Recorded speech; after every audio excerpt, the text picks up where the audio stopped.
अस्सलाम वालेकुम दोस्तों, मैं Mohammad Wahab Mirza, CEO and founder at Sabasaf. Today the topic we are going to discuss is becoming STO and junior engineer at WAPDA with Zafir Ijaz साहब. जफीर एजाज साहब जो हैं वो करंटली जो है वापडा में काम कर रहे हैं, चश्मा हाइडल पावर प्लांट पे. और बाकी का इंट्रोडक्शन इसी पूछते हैं कि उन्होंने अपने BS कहाँ से किया, FSC कहाँ से की, मैट्रिक कहाँ से की, और इसके अलावा कोई भी इंट्रोडक्शन. तो फर्स्ट ऑफ ऑल बहुत शुक्रिया जफीर एजाज साहब के, माशाल्लाह आप अपना कीमती वक्त निकाल के आए. थोड़ा सा बता दें कि आपका एजुकेशनल बैकग्राउंड जो है वो क्या है बिफोर वापडा. Thank you so much Wahab साहब। मेरा नाम मोहम्मद जफीर इजाज, जैसा कि आपने पहले बता ही दिया है। मैं सरगोदा से बिलोंग करता हूँ। अपनी बेसिक एजुकेशन वहीं से मैंने की है जी, मैट्रिक और FSC सरगोदा से ही। उसके बाद UET टेक्सला से मैंने किया है BSc इलेक्ट्रिकल इंजीनियरिंग की है। UET टेक्सला से 10 to 14 मेरा बैच था। और उसके बाद मैंने तकरीबन 2 से ढाई साल मैंने जॉब की है नमल यूनिवर्सिटी के अंदर, जो कि इमरान खान की यूनिवर्सिटी है। उसके अंदर एज ए लैब इंजीनियर मैं काम करता रहा हूँ। और जुलाई 2017 में मेरी वापडा में as a junior engineer induction हुई, और उसके बाद से मैं चश्मा हाइडल पावर स्टेशन के ऊपर ही काम कर रहा हूँ। माशाल्लाह माशाल्लाह, व्हाट एन इम्प्रेसिव जर्नी. अच्छा, थोड़ा सा बताइएगा कि एक जूनियर इंजीनियर या STO का फर्स्ट ऑफ ऑल इसमें आया कोई डिफरेंस होता है या एक सेम ही टर्म को डिफरेंट वे में यूज किया जाता है, और मुझे बताइएगा कि उसके बाद इसकी रोल्स और रिस्पॉन्सिबिलिटीज क्या होती है. सर, सबसे पहले तो बेसिकली हम देखते हैं कि वापडा क्या चीज़ है। वापडा एक हमारे यहाँ इंस्टीट्यूशन है ना, जो हाइड्रो इलेक्ट्रिसिटी को जनरेट करता है ना। तो जूनियर इंजीनियर ये हो या SDO हो, ये डिफरेंट नाम है। जो फील्ड के अंदर काम कर रहे होते हैं, जो एक सब डिवीजन के अंदर काम करते हैं, उसको सब डिविजनल ऑफिसर का कह दिया जाता है, SDO। वो भी 17 ग्रेड का होता है ऑफिसर। जो हम है अगर एक क्लोज इन्वायरमेंट के अंदर काम कर रहे होते हैं, उनको आप डिफरेंट नाम दे देते हैं। ये सारे के सारे डेजिग्नेशन हैं जो दिए गए हैं ना। जूनियर इंजीनियर हो, SDO, असिस्टेंट मैनेजर हो, ये डिफरेंट काइंड ऑफ हमारे पास डेजिग्नेशन हैं जो BPS 17 के इंजीनियर्स को मिलते हैं किसी डिफरेंट फर्म्स के अंदर, ये दिए जाते हैं ना। और जो वापडा का काम है वो आपको जैसे मैंने बताया कि हाइड्रो इलेक्ट्रिसिटी जनरेशन का है। तो उसी हिसाब से जो हमारी बेसिक एक जिसको आप कह लें रोल या हमारी रिस्पॉन्सिबिलिटी या जॉब डिस्क्रिप्शन, वो क्या है जी? Operation and maintenance of the generating units. Operation और मेंटेनेंस, जितने भी आपके जनरेटिंग यूनिट्स लगे होते हैं उनकी हमने ऑपरेशन को इंश्योर करना होता है। अगर कोई मसला आ जाए, कोई फॉल्ट आ जाए, उसकी हमने मेंटेनेंस भी करनी होती है। किस काम के लिए? ताकि हम कंटिन्यूटी ऑफ इलेक्ट्रिसिटी को उसको इंश्योर कर सकें कि हमारी इलेक्ट्रिसिटी जाती रहे। और ये डिपेंड किस चीज के ऊपर करता है कि हमारे पास वाटर अवेलेबिलिटी कितनी है। सही है. ये बेसिक हमारा काम है, ऑपरेशन एंड मेंटेनेंस ऑफ ठीक है, द जनरेटिंग यूनिट्स। डन हो गया. सही है. यानी ये मेन रोल आपका जनरेशन साइड पे है कि आपने जनरेशन जी। करनी होती है. अच्छा अच्छा, आपने थोड़ा सा वैसे वैसे थोड़ा आउटसाइड दी टॉपिक हो जाएगा, लेकिन आपने कहा कि डिपेंडिंग अपॉन द वाटर जो है हम ज्यादा या कम प्रोड्यूस करते हैं, तो इससे क्या मुराद होता है? जब लेवल हाई होते हैं तो आप ज्यादा प्रोड्यूस कर पाते हैं? नहीं, इसका मतलब ये है कि हमारे पास ना जो वाटर का बेसिक पर्पस है हमारे कंट्री के अंदर या ऑल ओवर द वर्ल्ड, वो जहां पर भी वाटर स्टोरेज किए जाते हैं ना, उसका सबसे बेसिक पर्पस जो है ना, वो सबसे पहला इरिगेशन होता है। दूसरे नंबर पर फ्लड को आपने मिटिगेट करना होता है। तीसरे नंबर पे जाके कहीं होता है कि अच्छा ठीक है, वो काम हमारे अगर अचीव हो गया तो तीसरे नंबर पर हम कहते हैं चलो यार, ये पानी तो हमारे पास स्टोर है, हमने इसको इरिगेशन के लिए भी इस्तेमाल करना है, तो इसके लिए क्यों ना हम इसको यूटिलाइज करके इलेक्ट्रिसिटी भी जनरेट कर लें।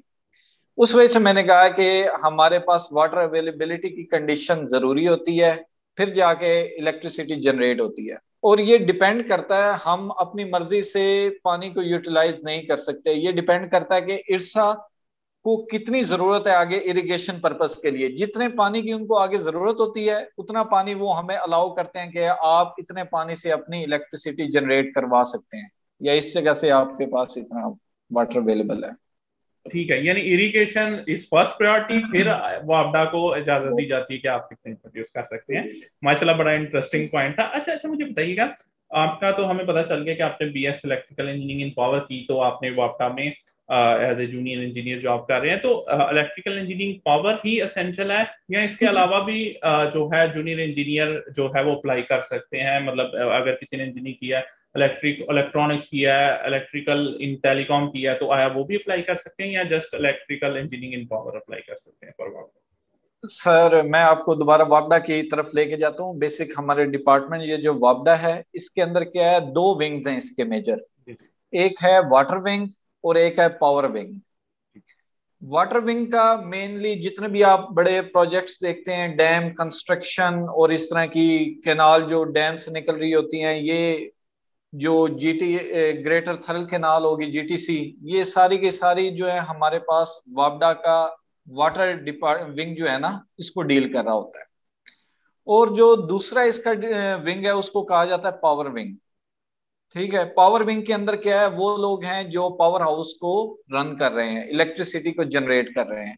अब ये आप देखेंगे एक बड़ी डाइवर्स फील्ड बन गई है जिसके अंदर डैम कंस्ट्रक्शन से लेकर इलेक्ट्रिसिटी जनरेशन तक, और आपके पावर हाउस कंस्ट्रक्शन, उसके अंदर पार्ट्स जो आते हैं उनके ऊपर ये सारे डिपेंड करती है। अब ये कोई एक फील्ड नहीं है, इसके अंदर आपको, हम अगर आप कंस्ट्रक्शन के ऊपर जाएंगे, जो आपकी वाटर साइड है, वाटर विंग है, उसके अंदर मेन आपके जो इंजीनियर्स हैं वो बीएससी सिविल इंजीनियर्स होंगे, जिन्होंने सिविल इंजीनियरिंग की होगी, वो आपके बेसिक उसके अंदर होंगे। और जो पावर विंग आपकी आती है उसके अंदर आपके इलेक्ट्रिकल भी होंगे, इलेक्ट्रॉनिक्स भी होंगे और मैकेनिकल भी होंगे। मतलब कि आपकी चार मेजर फील्ड्स हैं, वो सारे के सारे इसके अंदर कवर हो जाते हैं। और मजीद अगर आप आगे जाते हैं तो आजकल जो कंट्रोल करने के कंट्रोल सिस्टम हमारे लगे हुए हैं, सिस्टम को रन करने के लिए, वो सारे के सारे आपके कम्युनिकेशन बेस्ड हैं। तो उसके अंदर हमारे टेलीकॉम इंजीनियर्स भी इनको जरूरत होती है। और एक वापडा का अपना भी एक सिस्टम लगा रहा था, कम्युनिकेशन सिस्टम, उसके लिए भी इन चीजों की जरूरत होती है। तो मतलब कि बहुत सारी फील्ड्स हैं जो इसके अंदर आ सकती हैं। ठीक। अच्छा अच्छा, इधर से ये क्वेश्चन रेस होता है कि आपने कहा कि बहुत सारे इंजीनियर, और मुझे समझ भी आ गई कि कंस्ट्रक्शन की भी जरूरत है, उसको कम्युनिकेशन की भी जरूरत है, लेकिन आया ये एज सेलेक्ट जो है एज ए जूनियर इंजीनियर ही होते हैं, या मतलब क्या, मतलब एग्जांपल लेते हैं, आप तो एज ए जूनियर इंजीनियर हुए और आपका काम था पावर जो है जनरेशन की साइड पे, बाकी जो कार्य होते हैं उनका भी डेसिग्नेशन जूनियर इंजीनियर ही होता है, और लेकिन जो है फील्ड्स डिफरेंट होती हैं, या मतलब सेम जो है डिफरेंट डिपार्टमेंट्स के हिसाब से डेसिग्नेशंस भी डिफरेंट होती हैं? सर वापडा ने जितने भी बीपीएस 17 के अंदर करने हैं उन सारों को ये, मैक्सिमम को ये जो खास तौर पर इंजीनियर्स हैं उनको ये नाम देते हैं जूनियर इंजीनियर का ही, उसके अलावा ये कोई नाम नहीं देते। और जो है कंस्ट्रक्शन के अंदर आप कह लें, जो वाटर विंग साइड है उसके अंदर आपके जाते हैं सिविल इंजीनियरिंग के। बाकी electrical, electronics and mechanical engineering, वो हमारी तीनों फील्ड्स जो हैं वो पावर विंग के अंडर आती हैं, और वो जनरेशन साइड के अंदर काउंट होती हैं। अच्छा अच्छा, थोड़ा सा जैसे हर डिपार्टमेंट की ना एक कोर होती है जो है ना, जिस पे काम कर रहे होते हैं। एग्जांपल लेते हैं कि एक सॉफ्टवेयर हाउस है तो उसकी कोर सॉफ्टवेयर क्रिएट करना है, ठीक है। इसी तरह वापडा की जो मेन कोर है, यानी कि जो जो जो सबसे बड़ा डिपार्टमेंट है, वो कौन सा है वापडा के अंदर? बेसिक पर्पस तो वापडा का यही है ना, कि जिस तरह एक वापडा का स्लोगन भी है ना, डैम अ डेकेड, यानी कि एक डेकेड के अंदर एक डैम इनको बनना चाहिए। वापडा बेसिकली खुद कोई चीज बना नहीं रहा, ये सिर्फ और सिर्फ ऑपरेशन और मेंटेनेंस का काम करता है। अगर इन्होंने कोई चीज नई बनानी है तो उसके लिए ये कॉन्ट्रैक्टर को हायर करेगा, कॉन्ट्रैक्ट करेगा। इसका बेसिक पर्पस, अगर हमारे पास कोई डैम है तो उसको ऑपरेट करना है, उसके अंदर स्टोरेज है, उसकी मेंटेनेंस, उसके गेट्स होते हैं उनकी मेंटेनेंस करेंगे, उसकी रेजरवायर को देखते रहेंगे, ये चीजें सारी ये आ जाती हैं ऑपरेशन एंड मेंटेनेंस के अंदर। सेम इसी तरह जो जनरेशन साइड है हमारे पास, उसके अंदर भी ये खुद कोई नया प्रोजेक्ट नहीं लगाते अपने पास, इनके पास कोई टेक्नोलॉजी नहीं है। टेक्नोलॉजी के लिए ये क्या करते हैं, कॉन्ट्रैक्टर को हायर करते हैं। जब कॉन्ट्रैक्टर एक चीज बना देता है उसके बाद रन ये करते हैं वापडा। एक चीज को रन करना, ऑपरेशन उसका करना और उसकी मेंटेनेंस करना, ये वापडा का काम है। वापडा का काम है, ठीक है। अच्छा अच्छा, मुझे बताइएगा, आया वापडा में अप्लाई करने के लिए कोई एज रिस्ट्रिक्शन होती है कि मतलब इस एज में आप अप्लाई कर सकते हैं, या मतलब किसी भी एज पे आप जाके इसके लिए अप्लाई कर सकते हैं?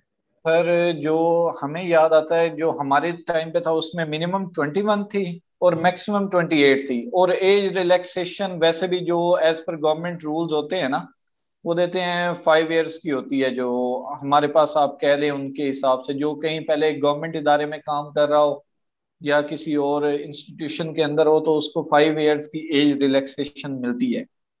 वैसे नॉर्मली जो है वो 21 से लेकर 28 तक है। ठीक है। अच्छा अच्छा, थोड़ा सा इसके ना मुझे टेस्टिंग मेथड के बारे में हमें बता दीजिएगा कि टेस्टिंग मेथड क्या मल्टीपल चॉइस क्वेश्चंस होते हैं, और कब कब टेस्ट मतलब ये कंडक्ट करते हैं, और कैसे हमें पता चल सकता है? ऑब्वियसली ये 2 से 3 क्वेश्चन आप सबसे पहले बता दें कि टेस्टिंग मेथड क्या होता है इनका जो। तो टेस्टिंग मेथड तो इनका वही हो गया है, एक रिटन पार्ट होगा जो ठीक है। आपको क्लियर करना होता है, दूसरा इंटरव्यू हो गया। ठीक है। रिटन के अंदर अब इनके हो रहे हैं एमसीक्यूज बेस्ड ही हो रहे हैं सारे कुछ ना। ठीक है। जो एमसीक्यूज बेस्ड हो रहा है रिटन इनका। और इंटरव्यू तो जो होता है, हम पहले रिटन के ऊपर आते हैं कि उसका पैटर्न क्या रहा है ना। अब तक मैंने जो 4 टेस्टों को एनालाइज किया हुआ ना, पहले का वो था 2011 में एक टेस्ट हुआ था, इंडक्शन हुई थी। 2011 के बाद बैन लगा रहा, फिर ओपनिंग हुई, वैकेंसीज आई, तो 2017 में इंडक्शन हुई, 17 के बाद 2019 में इंडक्शन हुई, 19 के बाद 2020 में इंडक्शन हुई। अब हर दफा जो है ना, इन्होंने पैटर्न को डिफरेंट किया कि 2011 के अंदर जो टेस्ट कंडक्ट हुआ था वो वापडा ने खुद किया। जो 2017 में आया जिसमें मैं भी हुआ था, वो एनटीएस ने लिया था। और जो 2019 और 2020 में हुआ वो पीटीएस ने कंडक्ट किया। अब जाहिर सी बात है, एक इंस्टीट्यूशन अगर खुद ले रहा है तो उसने प्योर टेक्निकल लिया और अपनी फील्ड से रिलेटेड ही वो सारे का सारा था।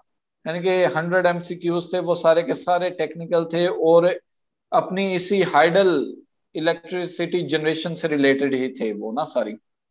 जो हमारा हुआ 2017 के अंदर एनटीएस ने जो कंडक्ट किया, उसके अंदर मेजर पार्ट तो टेक्निकल था। यानी कि आप कह सकते हैं कि मोर देन 80% ये टेक्निकल टेस्ट था, और लेस देन 20% एक जनरल सा था जिसके अंदर इस्लामियात, English, general science and ability, current affairs, इस टाइप के क्वेश्चन थे। वो जस्ट 17 क्वेश्चन थे, और 83 क्वेश्चन जो थे वो प्योर टेक्निकल थे। और टेक्निकल भी अगर आप देखें तो वो क्या कर रहे थे, पूरी इंजीनियरिंग को कवर कर रहे थे। अगर इलेक्ट्रिकल और इलेक्ट्रॉनिक्स का एक टेस्ट इकट्ठा हुआ है ना, अगर हम 8 सेमेस्टर पढ़ते हैं तो वो 8 सेमेस्टर के सारे सब्जेक्ट्स को उन्होंने टच किया हुआ था। ठीक है। और जो बाद में हुआ 2019 और 20 के अंदर पीटीएस ने किए हैं, पीटीएस का पैटर्न उन्होंने क्या किया हुआ था, ये मैं कंटेंट के ऊपर बताऊंगा कि वो किस तरीके से टेस्ट बना रहे होते हैं या क्या ले रहे होते हैं ना। जो एनटीएस ने कंडक्ट किया था उसके अंदर मेजर उन्होंने एक बुक को फॉलो किया था, ई हांडा। एक इलेक्ट्रिकल इंजीनियरिंग की एमसीक्यूज की एक बुक है ई हांडा, मोर देन 10,000 उसके अंदर एमसीक्यूज हैं और काफी सारे चैप्टर्स उसके अंदर हैं। उसके अंदर इलेक्ट्रिकल भी आ जाती है, इलेक्ट्रॉनिक्स भी आ जाती है ना। तो उन्होंने उस बुक को फॉलो किया था। डिटो क्वेश्चंस वही थे जो हमारे सामने आए हुए थे, हमने बस वो हांडा पड़ी हुई थी, हमने उसको देख के और उसको कर लिया, और टेस्ट उस हिसाब से क्लियर। जो पीटीएस ने बाद में काम किया है, पीटीएस ने क्या शुरू कर दिया काम के, इन्हें पता चला कि अच्छा सारे के सारे अगर हांडा के ऊपर आ गए हैं, वो कर भी लिया, तो अब जरा लड़कों के लिए जो दे रहे हैं इस चीज को, टेस्ट में अपेयर हो रहे हैं, उनके लिए थोड़ा मुश्किल बनाया जाए। उन्होंने डिफरेंट, हमारे पास वेबसाइट्स अवेलेबल हैं टेक्निकल डाटा के हवाले से ना, जिसके ऊपर एमसीक्यूज हमारे पास अवेलेबल हैं। इन्होंने डाटा वहां से लेना शुरू कर दिया, और इन्होंने किसी वेबसाइट के ऊपर से कोई टेस्ट बना दिया और वो दे दिया। इस तरीके से ये चलते रहे। ठीक है। और दूसरा जो इसका फेज आता है, जब एक टेस्ट क्लियर कर लिया, फिर क्या करते हैं ये, हर वैकेंसी के अगेंस्ट ना 5 बंदों को इंटरव्यू के लिए कॉल करते हैं। लेट्स सपोज अगर के हमारे पास 50 वैकेंसीज आई हैं जूनियर इंजीनियर की, इलेक्ट्रिकल और इलेक्ट्रॉनिक्स की, तो जो ये टेस्ट लेंगे उनका, उनमें से ये 250 कैंडिडेट्स को ये कॉल करेंगे इंटरव्यू के लिए, जो टॉप 250 कैंडिडेट्स होंगे। उसमें ये कोई उनका एकेडमिक बैकग्राउंड के अंदर उनकी नहीं देखेंगे कि इनकी ग्रेडिंग ज्यादा अच्छी थी कि नहीं थी। वो सारों का एक था जिसको हम कह लेते हैं कि एलिजिबिलिटी क्राइटेरिया था कि फर्स्ट डिवीजन आपकी होनी चाहिए अपनी बीएससी के अंदर। अगर वो है तो आप सारे एलिजिबल थे उसके लिए। उसके बाद उन्होंने देखा कि टेस्ट के अंदर हाईएस्ट मार्क्स किसके हैं, जो टॉप 250 थे टेस्ट के अंदर अपेयर होने वाले, उनको उन्होंने इंटरव्यू के लिए कॉल कर लिया। ये स्ट्रेटजी होती है इंटरव्यू के लिए। उसके बाद इंटरव्यू कंडक्ट किया जाता है। इंटरव्यू बड़ी एक इंटरेस्टिंग चीज है। वो इस तरह के, हम जो है ना, अगर किसी तरीके से रट्टा लगा के कोई एमसीक्यूज रट्टा लगा लिए, सारा कुछ कर लिया, हमने टेस्ट क्लियर कर भी लिया ना, इंटरव्यू में आपका रट्टा नहीं चलेगा। उसके अंदर वो आपका टेक्निकल इंटरव्यू भी करते हैं और उसके अलावा जनरल होता है जिसके अंदर करंट अफेयर्स भी हो सकते हैं, एक पर्सनैलिटी के बारे में भी हो सकता है। वो एक सारा बंदे को चेक करते हैं उसके अंदर। इंटरव्यू के अंदर फिर वो काफी कुछ सॉर्ट आउट करके, हो सकता है जो हमारे टॉपर हों टेस्ट के अंदर उनको वो ड्रॉप भी कर सकते हैं। और ये बहुत ज्यादा मैटर करता है इंटरव्यू के अंदर कि आप किस तरीके से चल रहे हैं। वो इंशाल्लाह आपको मैं बुक्स बताता हूँ, वो भी जो उसके लिए फायदेमंद हो। अच्छा ये अच्छा। है जी हमारे। माशाल्लाह माशाल्लाह, बड़ा बड़ा आपने लेंथी और ब्यूटीफुली एक्सप्लेन करती है डिस्क्रिप्शन वाइज। अच्छा, मुझे बताइएगा, आपने बताया कि जो है ना, जो है आपका 80% जो है वो आपके सब्जेक्ट से रिलेटेड होता है, और 20% जो है वो टेस्ट जो है उसमें जनरल किस्म के क्वेश्चन होते हैं। तो 80% एग्जाम्पल लेते हैं कि जफीर जहां साहब ने इलेक्ट्रिकल इंजीनियरिंग पावर का किया, तो इलेक्ट्रिकल इंजीनियरिंग पावर के हिसाब से ही आता है, या मतलब एक जनरली जो है, जैसे कि वापडा में आपने बताया कि बहुत सारे इंजीनियर्स की जरूरत होती है, कम्युनिकेशन, इलेक्ट्रॉनिक्स वगैरह के, सबको एक ही किस्म का जो है वो टेस्ट जो है वो थमा दिया जाता है इस केसेस में? वहाब साहब, इसके अंदर ये हुआ कि इलेक्ट्रिकल इंजीनियरिंग हो गई ना, एक मेजर फील्ड हो गया। इलेक्ट्रिकल और इलेक्ट्रॉनिक्स के लिए एक ही टेस्ट हुआ था। ठीक है, ठीक है, सेम एक टेस्ट हुआ था, लेकिन मैकेनिकल इंजीनियरिंग के लिए एक अलग टेस्ट हुआ था। ठीक है, सही है। इलेक्ट्रिकल के अंदर चाहे वो उसकी मेजर उसने इलेक्ट्रॉनिक्स में की है या पावर में की है, लेकिन उसके लिए टेस्ट सेम आया था। सही सही, डिपेंड करता है कि कोर आपकी। लेकिन जी जी जी जी। कोर क्या, लेकिन इंटरव्यू के अंदर जाकर वो आपसे पूछते थे कि आपकी स्पेशलाइजेशन पावर में है या इलेक्ट्रॉनिक्स में है। फिर बंदा जो जिस चीज के अंदर स्पेशलाइज्ड होता है वो अपनी स्पेशलाइजेशन बताता है और वो उसके अकॉर्डिंग इंटरव्यू करते हैं फिर। ठीक है। अच्छा, तो कभी आपको पर्सनली फील हुआ है कि मतलब कि जो है किसी एक देखें, अब इलेक्ट्रॉनिक्स जो है और टेलीकम्युनिकेशन और पावर में ऑब्वियसली डिफरेंस है, आपके सब्जेक्ट जो है 4th to 5th सेमेस्टर में चेंज होना शुरू हो जाते हैं, तो आपको कहीं पे फील आई कि जो है ना जी। ये मतलब कहीं पे इलेक्ट्रिकल इंजीनियरिंग पावर को फेवर किया गया है, क्योंकि वापडा का मेन काम पावर जनरेशन है, मतलब सिविल को हटा के जो है, या उसको हटा के मेन काम जो है वो पावर जनरेशन है, तो इसलिए थोड़ा उनको जो है फोकस किया गया, या ओवरऑल टेस्ट ऐसा जेनेरिक होता है कि वो सबको ही कहीं ना कहीं फेवर दे रहा होता है? सर वो इसमें यह है कि टेस्ट के अंदर ना इतना ज्यादा आपको वो चीज फील नहीं होगी। हो सकता है कि 4-5 कम्युनिकेशन के क्वेश्चन आ जाएं, 4-5 इलेक्ट्रॉनिक्स के आ जाएं, फिर इवन के डिस्ट्रीब्यूशन से भी आ सकते हैं, आपके जनरेशन से भी आ सकते हैं, ट्रांसमिशन नेटवर्क से भी आ सकते हैं। फील्ड्स हमारे पास इंजीनियरिंग की इतनी है ना कि वो 4-4 5-5 एमसीक्यूज भी एक एक फील्ड से ले ना, तो हमारे पास वो क्वेश्चन पूरे हो जाते हैं। और हर एक, कई दफा हमारे साथ होता था, हम जब टेस्ट दे के आते थे कहते थे यार ये क्या टेलीकॉम दे दिया, यार ये क्या है, इस दफा तो सारी इलेक्ट्रॉनिक्स दे दी है। हालांकि वो उन्होंने पोर्शन जो है ना वो बड़े एक बैलेंस तरीके से दिया होता है कि अब देखा जाए तो हाइडल की अगर जनरेशन सेक्टर है तो डेफिनेटली वो जनरेशन को ही ज्यादा फोकस करेंगे।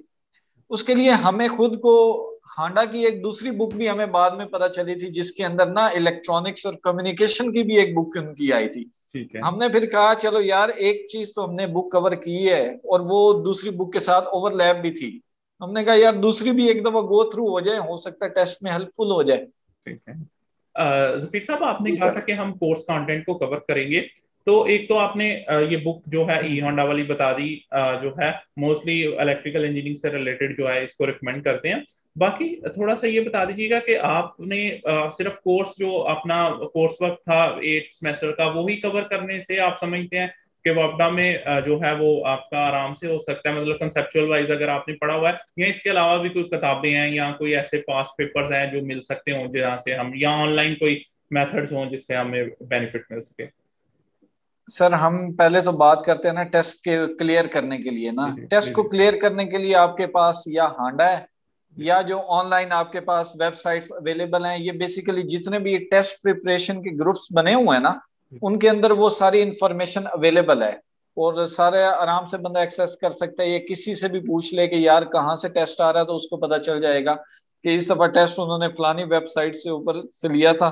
तो बंदा एक दफा गो थ्रू करे और पास पेपर्स को लाजमी गो थ्रू करें। जी और जी वो जी भी आपको आराम से जितने भी हैं, खासतौर पर एनटीएस प्रिपरेशन ग्रुप एक है, जेनको, वापडा, इन सारों के टेस्ट के नाम से ना, उसके अंदर आपको सारा मटेरियल मिल जाएगा। जितने आज तक टेस्ट हुए हैं वापडा से रिलेटेड और जितनी डिस्ट्रीब्यूशन कंपनीज के हुए हैं, वो सारे के सारे उसके अंदर कंपाइल्ड मिले हुए हैं और इवन सॉल्व आपके पास होंगे सारे के सारे।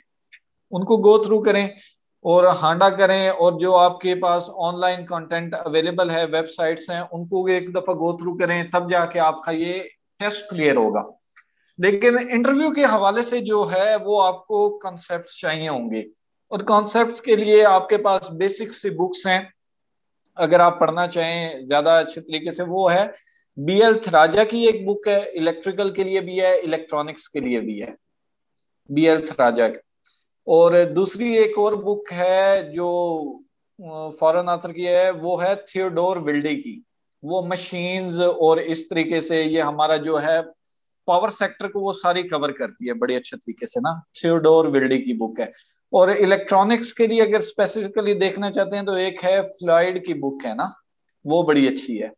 मतलब कि ये अगर आप कॉन्सेप्ट लेना चाहते हैं, क्योंकि जो भी इंटरव्यू होता है ना, वो आपसे बड़ी बेसिक बात से शुरू करेगा कि आपका लेट्स से कि जनरेशन, इलेक्ट्रिसिटी जनरेशन का बेसिक प्रिंसिपल क्या है, उसका नाम क्या है, उसकी डेफिनेशन क्या है। इस जगह से वो अपने इंटरव्यू को स्टार्ट लेते हैं। कभी भी ये नहीं कहेंगे कि एंड लेवल पर जाकर एक बड़े, जिसको हम कह रहे हैं कि कोई मॉडर्न टेक्निक डायरेक्ट नहीं पूछते। ठीक वो है। बेसिक से शुरू करेंगे और आगे चलते चलते चलते कॉम्प्लेक्सिटी की जहां तक तरफ जाते हैं। आपका एक स्टेमिना होगा, ठीक है। कॉम्प्लेक्स होता जाएगा। जहां पर आप सॉरी कर देंगे उसके बाद हो सकता है वो नेक्स्ट किसी और तरफ शिफ्ट करें।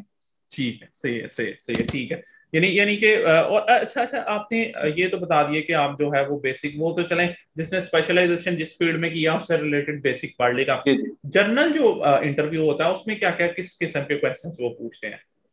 जनरल में ज्यादातर करंट अफेयर्स के बारे में पूछते हैं, और करंट अफेयर्स के अंदर भी स्पेसिफिकली उसके ऊपर आते हैं कि लेट्स से कि मैं वापडा की बात करूं तो इसके ऊपर आएंगे कि अच्छा मुल्क में हमारे क्या चल रहा है जी, कोई ऑन गोइंग प्रोजेक्ट्स हैं हमारे, क्या हमारी इलेक्ट्रिसिटी का ये जो डेफिसिट है ये खत्म हो सकता है, इसको हम, इसको ये गैप है इसको मीट आउट कर सकते हैं कि नहीं कर सकते। इस तरह की वो सारे के सारे हमारे पास क्वेश्चन करते हैं।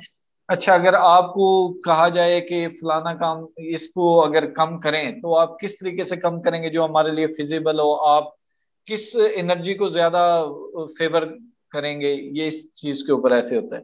ठीक है, और यानी प्रोजेक्ट्स कौन से चल रहे हैं, करंट अफेयर्स के ऊपर भी होते हैं, मुल्क की हमारी सूरत हाल क्या है, इस में हमारी ये जो है इलेक्ट्रिसिटी जनरेशन ये सफर करेगी या नहीं करेगी, इस तरह के वो क्वेश्चन बंदे से पूछ रहे होते हैं। ठीक ठीक ठीक, यानी यानी अल्टीमेटली जर्नल में भी मोस्टली उनका रेलिवेंसी टुवर्ड्स योर फील्ड ही होती है, कि मतलब ऑब्वियसली पावर जनरेशन ही एक प्रॉब्लम है, जो अब तो ऑब्वियसली काफी हद तक माशाल्लाह हल भी होगी है, वो भी लेकिन है। उससे भी रिलेटेड वो पूछते रहते हैं कि कौन सी पावर जो है प्रोडक्शन जो है क्लीन है, किससे हम जो है माहौलियाती असर में जो है वो बिल्कुल माहौलियाती असर बिल्कुल। को जो है दबाव को कम कर सकते हैं, और इस तरह की मतलब वो भी अल्टीमेटली, और थोड़ा इसके अलावा जो है वो जनरल मुल्की समटाइम हालात पे।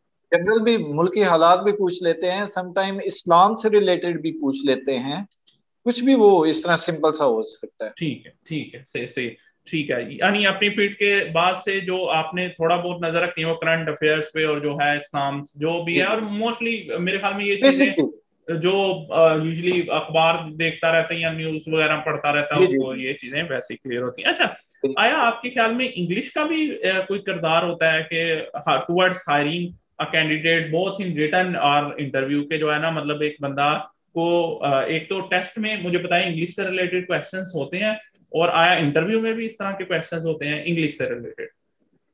अगर इंग्लिश से रिलेटेड आए भी सही क्वेश्चन तो वो नहीं, जो आपको क्या है लेस देन 20% जो आपका पार्ट है उसके अंदर एक दो क्वेश्चन कोई आ जाए तो आ जाए।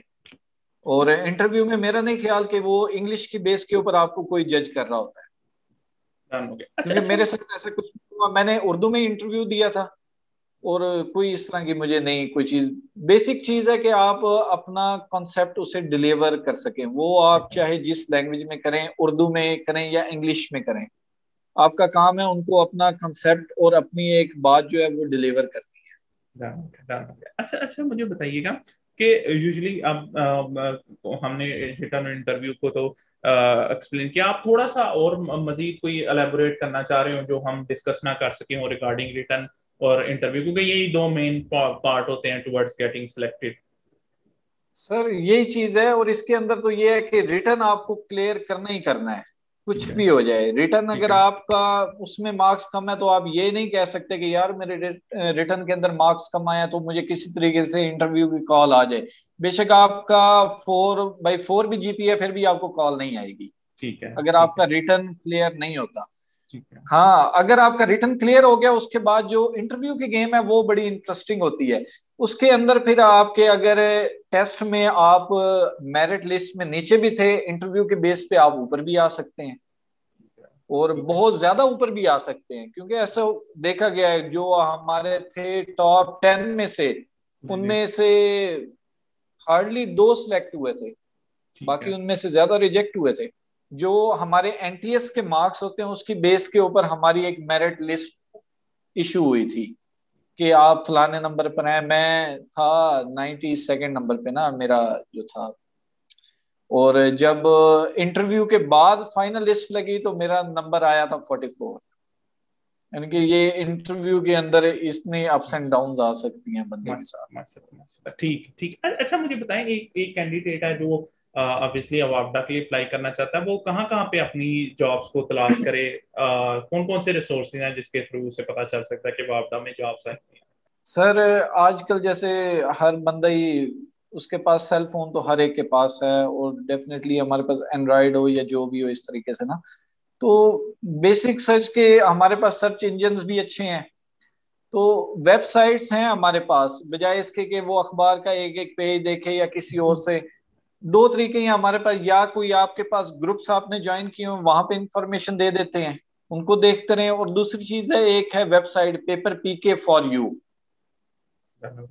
पेपर पीके फॉर यू, उसके अंदर मजीद क्या होता है कि आपके पास कैटेगराइज वो हुआ कि आपको इंजीनियरिंग की जॉब्स चाहिए, आपको आईटी फील्ड की जॉब्स चाहिए, आपको या कोई लेबर वर्क की जॉब चाहिए, आपको आर्ट्स की जॉब चाहिए, उसके अंदर कैटेगराइज हुआ है।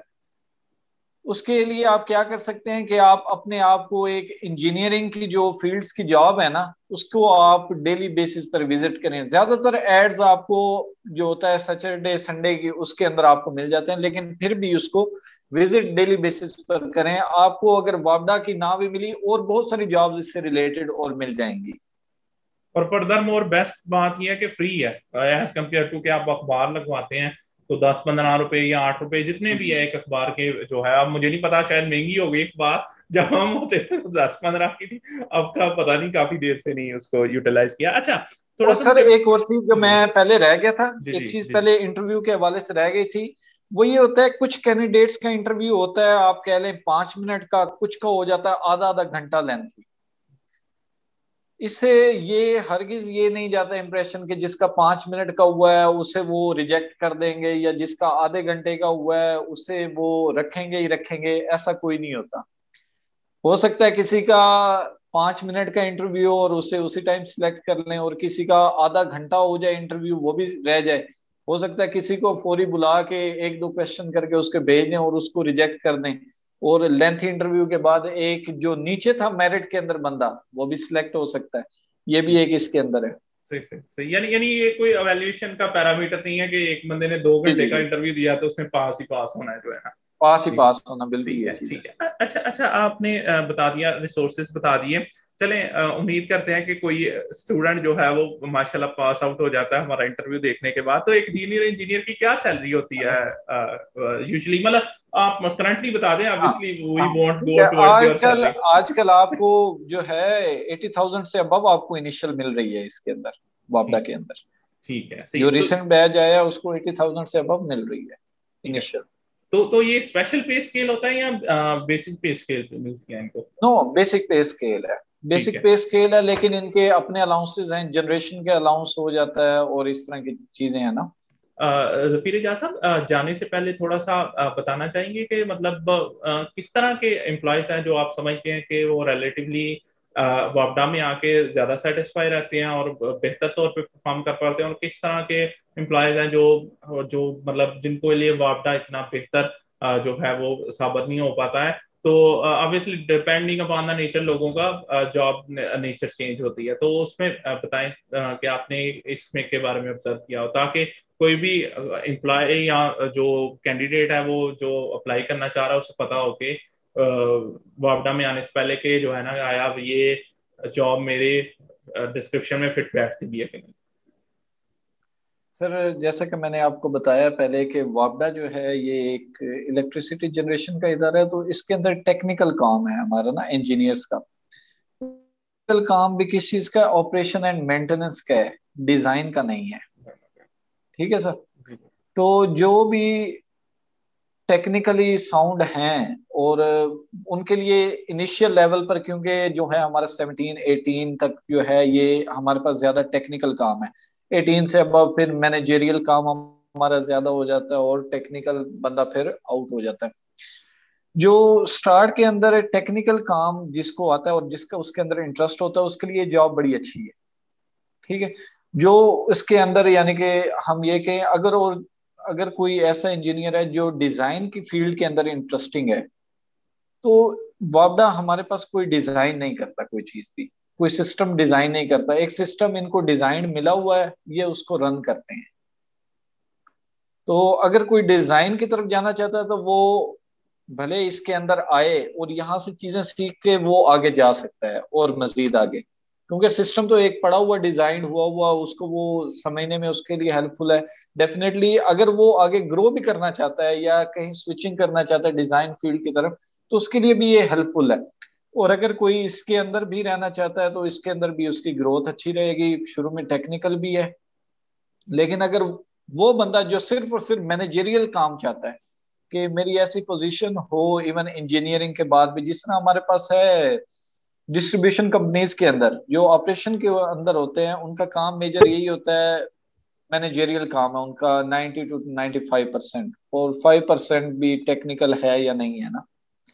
तो वो काम यहाँ पे नहीं है। यहाँ पर आपका जो 17 स्केल के अंदर जो आपका ज्यादा काम है वो आपका टेक्निकल काम है। मैनेजेरियल काम होता है लेकिन वो कम होता है। जो जो आप ऊपर अपग्रेड होते जाएंगे तो आपका मैनेजेरियल वर्कलोड बढ़ता जाता है और टेक्निकल वर्कलोड आपका कम हम होता होते हैं। जाता है। ठीक ये है। चीज है। अच्छा, तो सही है, यानी यानी जो बंदे मैनेजर्स मैनेजिंग साइड पे जो है लाइक करते हैं उनके लिए कम से कम इनिशियली ये कोई इतनी मजेदार जो है जॉब नहीं है जो है मतलब इसकी निस्बत जो डिस्ट्रीब्यूशन कंपनीज में होते हैं और उधर जो है टेक्निकल काम कम होता है और जो है मैनेजरियल काम ज्यादा होता है। ठीक है, ये तो आपने डिफरेंस बता दिया। अच्छा अच्छा, जाने से पहले कोई आप फाइनल एडवाइस देना चाह रहे हो कैंडिडेट्स को? कैंडिडेट्स के लिए फाइनल एडवाइस तो नहीं, एक छोटा सी हम बात करेंगे कि अल्लाह पे यकीन रखें और अपनी प्रिपरेशन अच्छे से करें।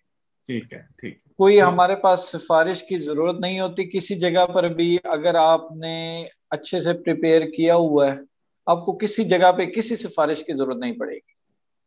जो यहाँ पे बैठे हैं सारे के सारे अपने नेशन को सर्व के लिए करने के लिए बैठे हैं।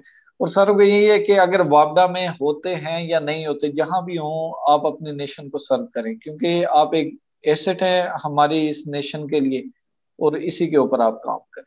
माशाल्लाह, आप माशाल्लाह ब्यूटीफुली सम अप कर दिया आपने, और बड़ा पेट्रियोटिक माशाल्लाह मैसेज दिया। अच्छा, तो मोस्ट प्रॉब्ली जो है उम्मीद है कि जो है ना हमने पर्टिनेंट क्वेश्चंस जो हैं वो क्लियर आउट कर दिए होंगे। इसके अलावा कोई जो है ज़फ़ीर इजाज़ साहब आपके जहन में आ रहा हो जो अब आपदा से रिलेटेड इंटरेस्टेड है कैंडिडेट्स उनके लिए हेल्पफुल हो उसके? उसका एक यही है कि इनके इंडक्शन का कोई टाइम पीरियड नहीं है कि कब इसकी एडवर्टाइजमेंट होगी, कब इसकी वैकेंसीज आएंगी। ये आपके है सब्जेक्ट टू द रिक्वायरमेंट। ठीक है, ठीक है। अब तो खैर इनके बहुत सारे प्रोजेक्ट्स वापडा के हैं, धासु है, दिया मेर भाषा है, आपका मोमेंट डैम है। इसकी वजह से बहुत सारी फ्यूचर के अंदर बहुत सारी वैकेंसीज इनकी आएंगी।